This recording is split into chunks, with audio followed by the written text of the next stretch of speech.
Independent টেলিভিশনের দুই সাংবাদিককে হত্যাচেষ্টার মামলার প্রধান আসামি ডাক্তার এম.এইচ উসমানীর বিচার শুরু হয়েছে। দুপুরে তার বিরুদ্ধে দেয়া চার্জশিট গ্রহণ করে আদালত।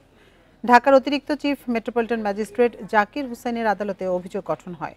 মামলার পরবর্তী সাক্ষ্য গ্রহণ 1 জুলাই। 2022 সালে কামরাঙ্গীরচরে ভুয়া চিকিৎসক নিয়ে সংবাদ সংগ্রহ করতে গিয়ে হামলার শিকার হন ইন্ডিপেন্ডেন্ট টেলিভিশনের সিনিয়র রিপোর্টার হাসান মিসবাহ এবং ভিডিওগ্রাফার সাজু মিয়া।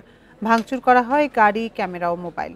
ওই ঘটনায় মামলা হলে গ্রেপ্তার হন এসপি রিভারসাইড হাসপাতালের মালিক ডাক্তার উসমানী। তার নেতৃত্বেই সেদিন সাংবাদিকদের উপর হামলা চালায় সন্ত্রাসীরা।